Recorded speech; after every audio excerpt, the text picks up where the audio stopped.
YouTube के इस channel में हम सभी अभ्यर्थियों का तहे दिल से स्वागत करते हैं। जो भी अभ्यर्थी हमारे चैनल के माध्यम से जुड़े हुए हैं तो शिक्षा जगत से संबंधित किसी भी खबर को दोस्तों पाने के लिए आप हमारे चैनल को सब्सक्राइब कर सकते हैं और बेल आइकन जरूर एक्टिव कीजिए ताकि पल पल की अपडेट दोस्तों हम आप तक पहुँचा सकें। जैसा कि हम सभी को ज्ञात है कि माध्यमिक शिक्षक पात्रता परीक्षा के रिजल्ट पे जो रोक लगाई गई है उसे लेकर लगभग 2.7 लाख अभ्यर्थी कहीं ना कहीं चिंतित हैं।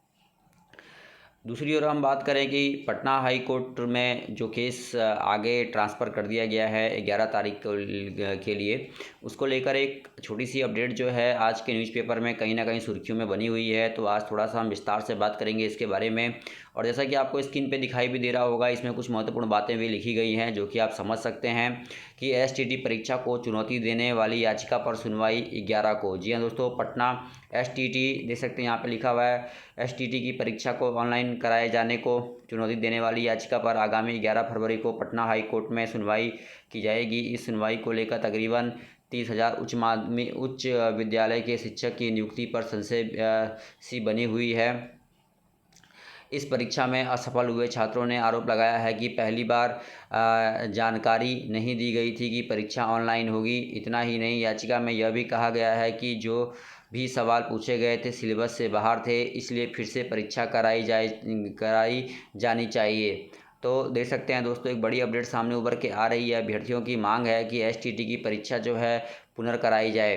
तो पुनर्परीक्षा कराने की जो है वो मांग अब हो रही है।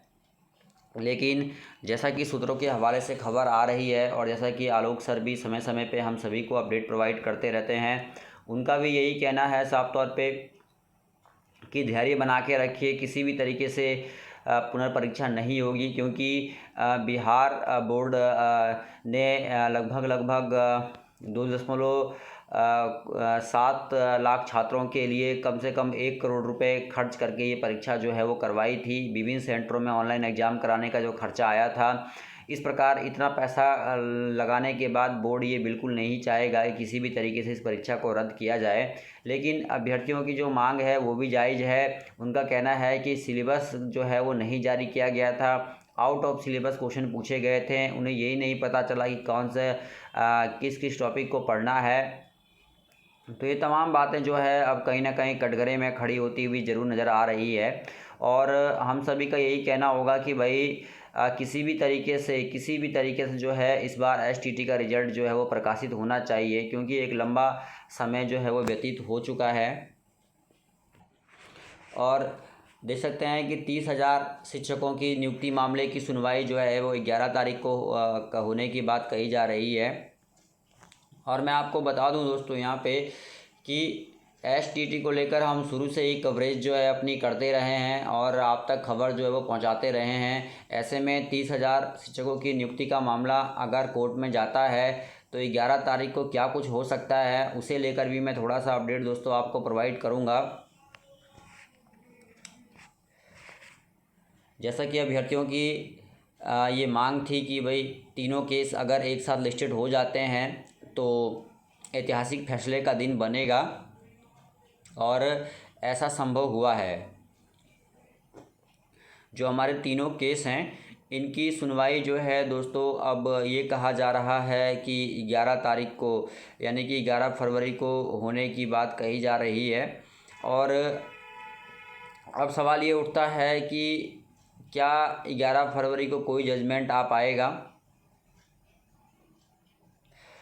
तो अनुमान पूरे लगाए जा रहे हैं कि 11 तारीख को कुछ ना कुछ जजमेंट जो है दोस्तों वो ज़रूर आने वाला है। क्योंकि अच्छी बात तो ये है दोस्तों कि टॉप 5 में जो है वो हमारा केस जो है दोस्तों वो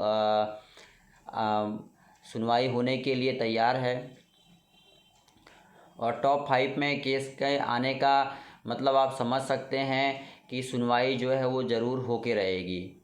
ठीक है, तो जितने भी अभ्यर्थी चैनल के माध्यम से जुड़े हुए हैं उन सभी के लिए अच्छी खबर है कि 11 तारीख को एसटीटी के 3 केसों की दोस्तों सुनवाई होने जा रही है। इनमें से कुछ अभ्यर्थी इस मांग पे अड़े हुए हैं कि परीक्षा पुनर्कराई जाए। लेकिन सवाल ये उठता है कि आखिरकार एसटीटी की परीक्षा कब तक पुनर्कराई जाएगी। अगर हर साल इसी तरीके से रिजल्ट रद्द करके परीक्षा कराई जाए तो अभ्यर्थियों की जो उम्र सीमा है दोस्तों वो निकल जाएगी। और माध्यमिक विद्यालयों में शिक्षक बनने का जो सपना देख रहे थे लंबे अरसे से, उस सपने पे कहीं ना कहीं ग्रहण जो है दोस्तों वो लग सकता है। तो मेरा यही कहना होगा, मेरा यही मानना होगा कि भाई बार बार इस परीक्षा को रद्द ना कराएं। और जितने भी शिक्षक गण हैं, कुछ लोग कुछ ऐसे भी लोग हैं जो विद्यालयों में पढ़ा रहे हैं, कुछ बीएड टीटी सीटीईटी पास हैं, तो सभी से मेरा यही कहना होगा कि भाई शिक्षक यूनिटी दिखाएं और एक यूनिटी बनाएं।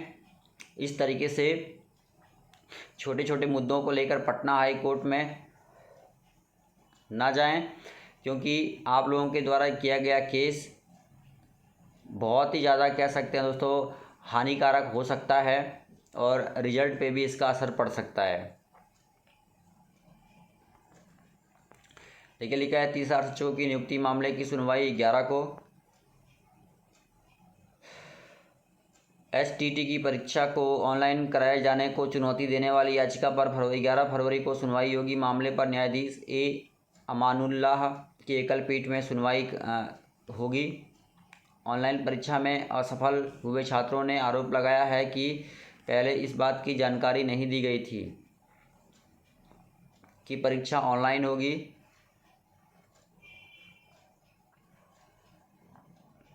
याचिका में यह भी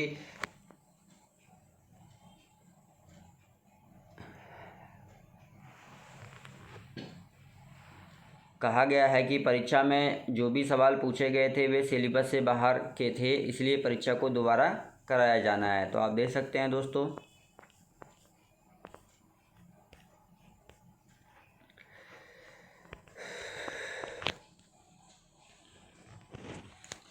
और आगे जो अपडेट आई है, कहा जा रहा है कि शिक्षकों को ट्रेनिंग पूरी होते ही मिलेगा ग्रेड पे का लाभ। तो ये भी एक अच्छी खबर आ रही है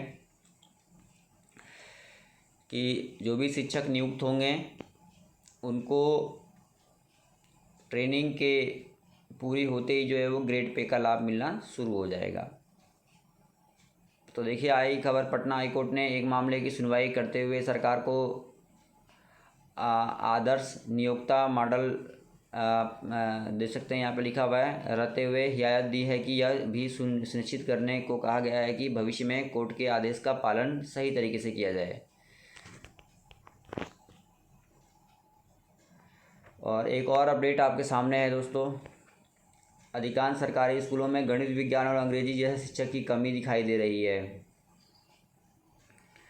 तो देख सकते हैं कि इतने ज़्यादा शिक्षकों की कमी है, फिर भी विभाग जो है शिक्षकों की बहाली नहीं कर रहा है।